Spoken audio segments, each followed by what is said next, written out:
Hello बच्चों, नमस्कार। शुरू करते हैं एक्सरसाइज 10.2 एडिशन ऑफ वेक्टर और एक तरह से जो जनरल प्रॉपर्टीज़ होती है वेक्टर से रिलेटेड और उससे रिलेटेड क्वेश्चंस के बारे में। तो सबसे पहले इसमें वेक्टर की प्रॉपर्टी में एडिशन ऑफ वेक्टर को देखना है। एडिशन ऑफ वेक्टर में बेसिकली दो लॉ है, एक तो ट्रायंगल लॉ और एक parallelogram law of vector addition. देखिए ट्रायंगल लॉ क्या कहता है, सबसे पहले हम पढ़ने वाले हैं ट्रायंगल लॉ। ट्रायंगल लॉ देखिए ट्रायंगल लॉ में क्या है, जैसे कि हमारे पास दो वेक्टर है। एक वेक्टर ये है, कोई ए वेक्टर है, इस तरीके से इसका जो एंड स्टार्टिंग पॉइंट ये है और इसकी टेल ये हेड ये होगी और टेल ये होगी। ठीक है, लेट से कोई ए बी वेक्टर है जिसको हम सिंपली ए वेक्टर कह रहे हैं। और फिर इस पॉइंट से जहाँ पर ये वेक्टर ख़त्म हो रहा है, पहले वाला जहाँ पे इसकी हेड है, वहाँ से कोई दूसरा वेक्टर इधर की तरफ है, लेट से। ध्यान रखना इसकी हेड और इसकी टेल कंबाइन होनी चाहिए। यहाँ पे कोई सी पॉइंट ले लो तो ये हो गया बी सी वेक्टर, और लेट से इसको हम बी वेक्टर ले लेते हैं। तो अब अगर हम ये वाला वेक्टर लेना चाहेंगे कि ए से डायरेक्ट सी, तो ये जो वेक्टर है अगर हम इसको सी वेक्टर मानते हैं तो हमारा जो सी वेक्टर हो जाता है वो vector A plus vector B हो जाता है। अगर आप वेक्टर की डायरेक्शन अगर चेंज करोगे तो वेक्टर की जो साइन है वो नेगेटिव हो जाता है, मतलब नेगेटिव वेक्टर हो जाता है। ध्यान रहे, एक बार फिर से देखो हमने क्या किया। मान लो कोई पॉइंट है, वहाँ से एक वेक्टर ऐसे गया और फिर इसी पॉइंट से एक और वेक्टर इधर की तरफ आया। तो ये वाला जो वेक्टर है, अगर ये वाला एक्स वेक्टर है और ये वाला वाई वेक्टर है, तो ये वाला जो वेक्टर है वो हो जाएगा X vector plus Y vector. इसी को अपन जो है triangle law of vector addition कहते हैं। ठीक है, क्लियर है इतनी बातें? ओके। जैसे मान लो कि अगर एक वेक्टर यहाँ से मैंने ले लिया यहाँ तक, फिर एक वेक्टर मैंने यहाँ से ले लिया यहाँ तक, और फिर एक वेक्टर यहाँ से इस तरीके से ले लिया, मतलब सेम डायरेक्शन में क्लॉकवाइज घुमा दिया। तो अगर ये वेक्टर बचे हमारा, अगर वेक्टर ए है, ये वेक्टर बी वेक्टर है और ये वेक्टर अगर सी वेक्टर है, तो इन तीनों वेक्टर का sum vector A plus vector B plus vector C बराबर कितना हो जाएगा? ज़ीरो हो जाएगा। ज़ीरो वेक्टर हो जाएगा। बात समझ में आ रही है? अगर तीनों अगर सेम डायरेक्शन में है तो तीनों ही वेक्टर का जो सम होगा वो हो जाएगा ज़ीरो। ओके, तो ये एक चीज़ है triangle law of vector addition. अब हम बात करते हैं parallelogram law of vector addition. Parallelogram law of vector addition. Parallelogram law of vector addition, ये देखो सिंपली इसका काम कभी कभी रिजल्टेंट वेक्टर निकालने के लिए किया जाता है। पहले मैं लॉ समझा देता हूँ, फिर क्वेश्चन का टाइप समझाऊंगा। जैसे कि ये देखो, एक पैरेललोग्राम क्या होता है, ये इस तरीके से ऐसे क्वाड्रिलेटरल जिसके अपोजिट साइड्स जो है वो पैरेलल होते हैं। तो देखो जैसे कि एक ये साइड होगी, एक ये साइड होगी, जिसको हम वेक्टर फॉर्म में ले रहे हैं। मान लो ये वेक्टर ए है और मान लो ये वेक्टर बी है। ठीक है, तो ऑब्वियस सी बात है, अगर यहाँ से मैं कोई एक वेक्टर कंसीडर करता हूँ तो ये वेक्टर क्या हो जाएगा? ये वेक्टर बी के बराबर ही होगा, क्योंकि पैरेललोग्राम के opposite sides equal and parallel होते हैं। ठीक है, तो ये वेक्टर ए, ये वेक्टर बी, और यहाँ से अगर यहाँ तक ले ले तो ये वेक्टर ए इधर की तरफ है, तो ये वाला वेक्टर हो जाएगा माइनस ए वेक्टर। तो अगर हमसे ये पूछा जाए कि इसका डायगोनल कितना हो जाएगा, तो डायगोनल देखिए, एक चीज़ ध्यान दीजिए, अगर मैं ये वाला पोर्शन को छुपा लूँ तो ये जो चीज़ है ये कहीं ना कहीं ट्रायंगल लॉ वाला ही चीज़ है। ये देखिए, ये वेक्टर ए, ये वेक्टर बी, तो ये क्या हो जाएगा? Vector A plus vector B, vector A plus vector B. अब यहाँ पे देखिए, जो ये जो ए वेक्टर और बी वेक्टर है, कहीं ना कहीं ये जो वेक्टर है इस ए और बी वेक्टर का रिजल्टेंट वेक्टर लग रहा है। यस, देखिए अगर मान लो कि आपको एक क्वेश्चन दे दे, क्वेश्चन ये है कि लेट्स से कि ये वाला जो वेक्टर है ये 2i कैप है और एक ये वाला वेक्टर है ये है 3j कैप। इन दोनों का रिजल्टेंट वेक्टर फाइंड आउट करना है। तो वेक्टर ये वाला होगा, तो सवाल है कि कैसे निकलेगा ये रिजल्टेंट वेक्टर। तो देखो एक पैरेललोग्राम बनाओ यार, ये ऐसे ड्रॉ करो, ये ऐसे ड्रॉ करो। अभी जैसे एक पैरेललोग्राम बनाया था, तो ये वाला जो वेक्टर है ये वेक्टर प्लस ये वेक्टर हो जाएगा, तो 3j cap plus 2i cap, ये हो गया हमारा रिजल्टेंट वेक्टर। तो parallelogram law of vector addition का बेसिकली यूज़ जो है रिजल्टेंट वेक्टर निकालने के लिए किया जा सकता है बहुत आसानी से। ठीक है, इसके बाद हम चलते हैं, अगर हम किसी वेक्टर को किसी नंबर से मल्टीप्लाई कर दें, किसी स्केलर से मल्टीप्लाई कर दें, तो वो पहले वाले वेक्टर से कोलिनियर होता है। जैसे कि मान लो कि कोई एक वेक्टर ए है, आई plus 2j plus 3k cap. अगर हम इसको मल्टीप्लाई कर देते हैं, मान लो कि 2 टाइम्स कर देते हैं, तो ये हो जाएगा 2i cap 4j cap plus 6k cap, मतलब पूरा का पूरा वेक्टर ही मल्टीप्लाई हो जाता है। अब ये जो वेक्टर, लेट से इसको हम सी वेक्टर ले लेते हैं, तो ये जो ए वेक्टर है वो क्या है, ए वेक्टर है 1/2 टाइम्स ऑफ सी वेक्टर। तो जब कभी किसी दो वेक्टर में इस प्रकार से रिलेशन एग्जिस्ट करते हो, जैसे A equals to B plus, या फिर इस तरीके से A equals to lambda times B, कुछ ऐसा चीज़ एग्जिस्ट करे, तो then they are collinear vector, then they are collinear vector. ठीक है, इतनी चीज़ का आपको ध्यान रखना है। उसके बाद हमने यूनिट वेक्टर से रिलेटेड चीज़ें हमने पढ़ ली है। तो यूनिट वेक्टर को अगर आपको देखना है तो जो फर्स्ट वीडियो है उसमें आप देख लीजिए यूनिट वेक्टर क्या निकालते हैं। एक बार और हम कर सकते हैं, वैसे जैसे कोई एक वेक्टर n है, तो n का यूनिट वेक्टर निकालने के लिए जो वेक्टर है उसको उसी वेक्टर के मैग्नीट्यूड से डिवाइड कर दिया जाता है, तो यूनिट वेक्टर आ जाता है। बाकी अगर डिटेल में आपको देखना है तो आप फर्स्ट वीडियो को रेफ़र कर सकते हैं। ठीक है, ओके, होपफुली आपने देख भी लिया होगा, तो उसको आप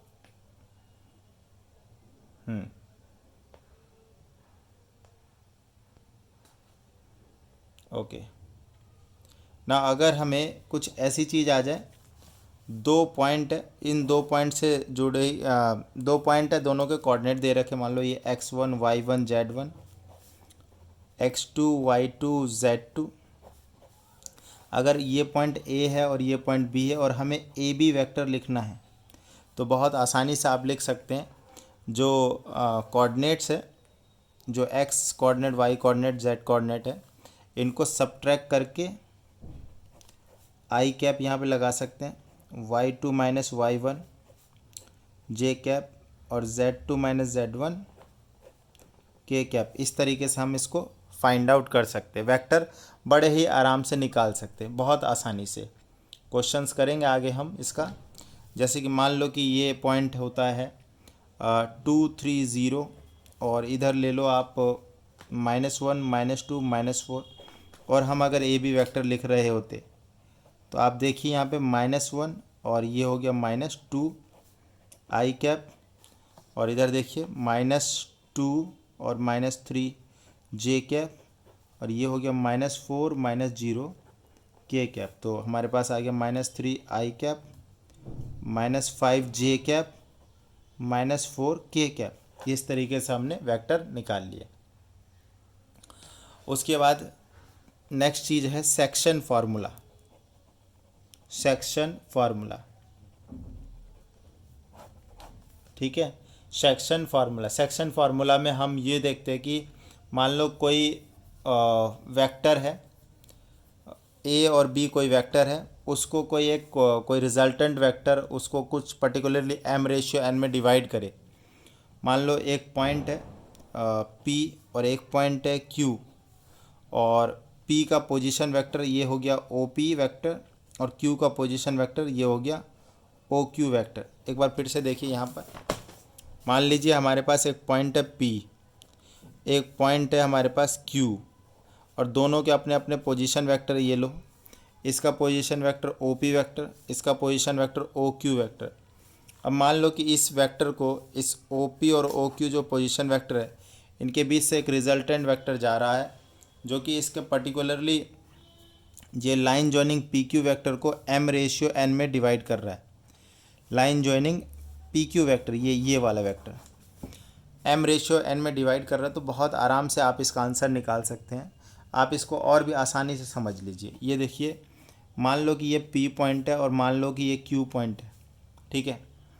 आप मान लो कि इसका जो पोजीशन वेक्टर A है, इसका पोजीशन वेक्टर B है, और यहाँ से कोई एक वेक्टर है जो कि इसको m रेशियो n में डिवाइड कर रहा है, तो ये इंटरनली और एक्सटर्नली दोनों ही डिवाइड करेगा। तो बच्चों ये देखो इसमें कैसे होता है कि अगर इंटरनल डिवाइड कर रहा है, इंटरनल डिवाइड कर रहा है तो r वेक्टर क्या हो जाएगा, देखो m b, इधर का रेशियो इधर की वेक्टर, लेफ्ट का रेशियो राइट का vector M B plus N A vector upon में m प्लस n, तो ये इस तरीके से आ जाएगा। और यदि एक्सटर्नल डिवाइड हो रहा है तो ये हो जाएगा r वेक्टर बराबर M B vector minus N A vector upon m minus n। तो इस तरीके से इंटरनल और एक्सटर्नल दोनों तरीके से डिवाइड करके हम इजीली आंसर निकाल सकते हैं। ना बच्चे एक्सरसाइज की तरफ चलते हैं। ये हमारा इंट्रोडक्शन था एक्सरसाइज 10.2 का, आप इंट्रोडक्शन चाहे तो एक बार फिर से देख लीजिए। ना एक्सरसाइज स्टार्ट करते हैं। एक्सरसाइज 10.2 सबसे पहला क्वेश्चन है, compute the magnitude of the following vector. Magnitude निकालना है, जैसे ए वेक्टर है, इसका फर्स्ट पार्ट आई प्लस जे प्लस के, इनका मैग्नीट्यूड देखो, इनके कॉफिशेंट का स्क्वायर देखो। मैग्नीट्यूड का फॉर्मूला क्या हो जाता है, under root X square Y square Z square. तो इनके आगे वन है वन है वन है, तो ये सिंपल हो जाएगा, one square one square one square that is root 3। Second part देख लो, बी वेक्टर है 2i minus 7j minus 3k, ये देखो यहाँ पर इसका ये 2 का स्क्वायर हो जाएगा, 7 का स्क्वायर माइनस 3 का स्क्वायर, 2 का स्क्वायर प्लस माइनस 7 का स्क्वायर प्लस माइनस 3 का स्क्वायर। इस तरीके से ये हो जाएगा 449 प्लस 9 62 रूट 62, रूट कितना, रूट 62। ठीक है, तो उसके बाद क्वेश्चन नंबर 2 पे आते हैं। Write two vectors two different having the same, कोई बात नहीं, मान लो कि एक वेक्टर है I minus J plus K cap और two vector having the same magnitude, having the same, कोई भी वेक्टर लिख लो जिसका मैग्नीट्यूड सेम रहे तो कोई दिक्कत नहीं, आप माइनस आई प्लस जे कर दो। ठीक है, तो ये भी डिफरेंट वेक्टर ही है। ऐसे और बतेरे वेक्टर लिख सकते हो आप, तीनों को माइनस कर दो आप।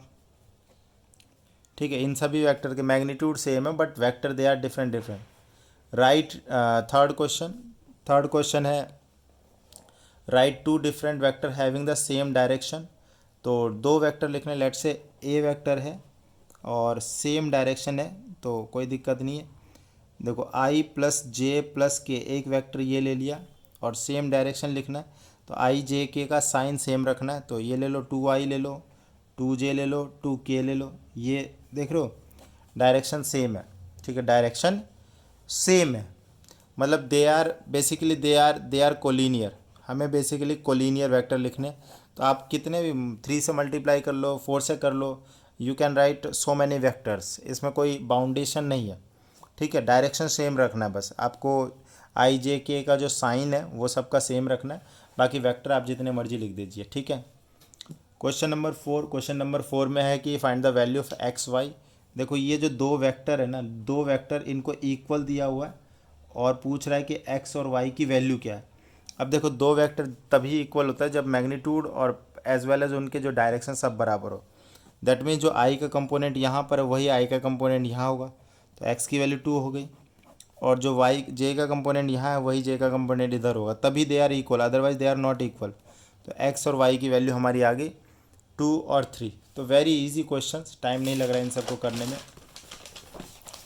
क्वेश्चन नंबर 5 में देखो क्या है, find the scalar and vector component of the vector with initial point. देखो दो पॉइंट है, एक है 2 1 और एक पॉइंट है -5 7। वेक्टर और vector component and scalar component दोनों लिखने।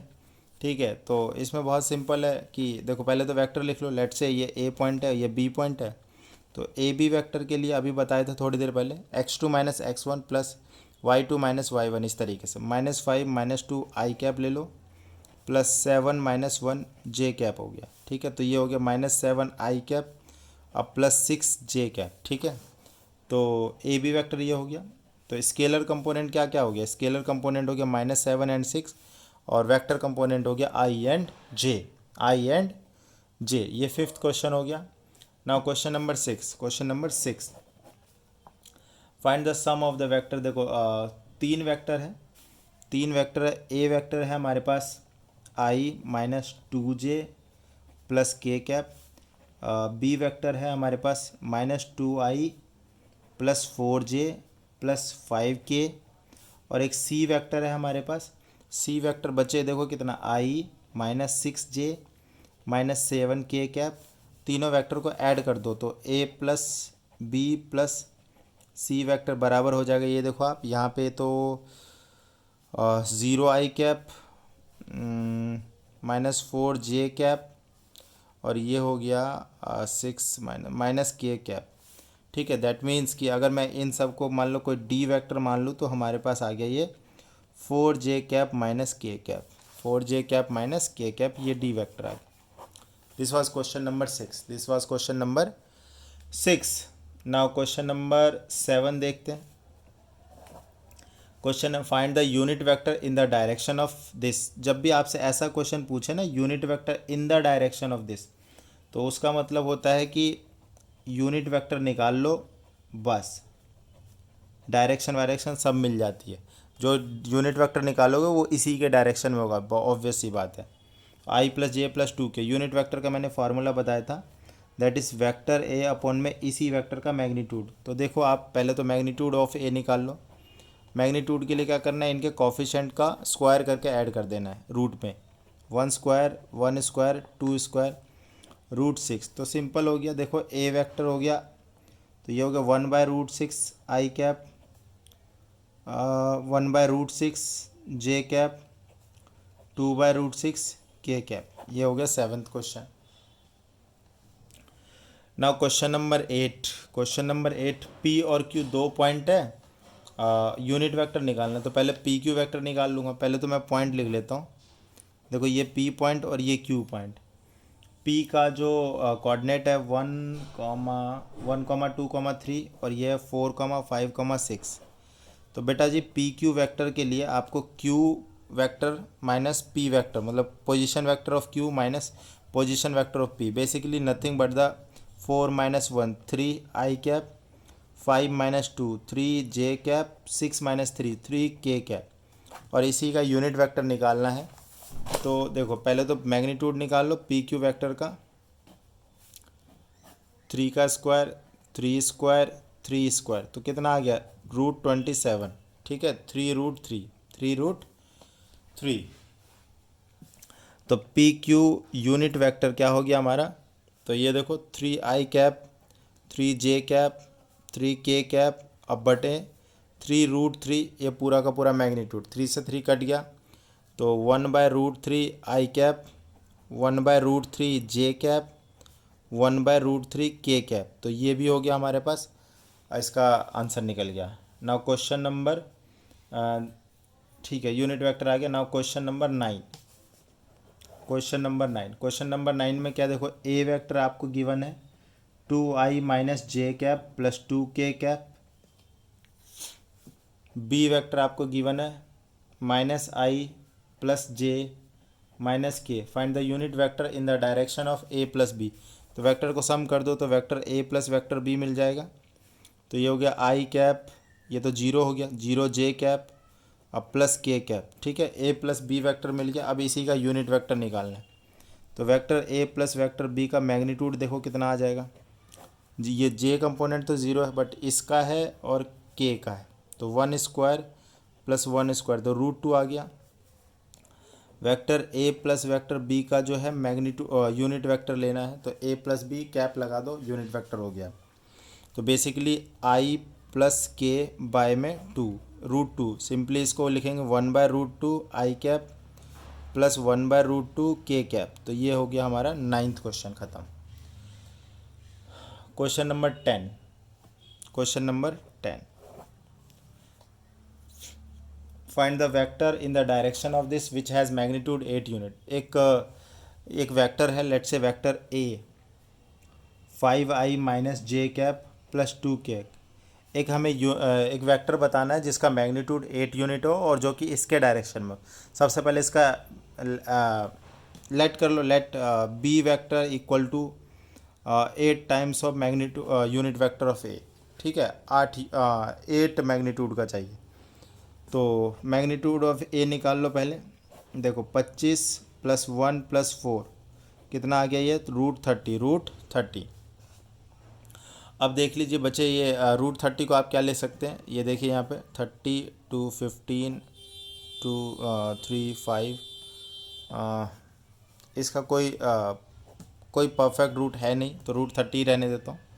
तो यूनिट वेक्टर ऑफ ए क्या आ गया, देखो 5/√30 आई कैप माइनस 1/√30 जे कैप प्लस 2/√30 के कैप। सो बी वेक्टर क्या हो गया, 8 टाइम्स करना है इसको, 40/√30 I cap minus 8/√30 J cap plus 16/√30 K cap. This was our answer for question number 10। तो फिलहाल इस वीडियो में इतना ही। Thank you so much.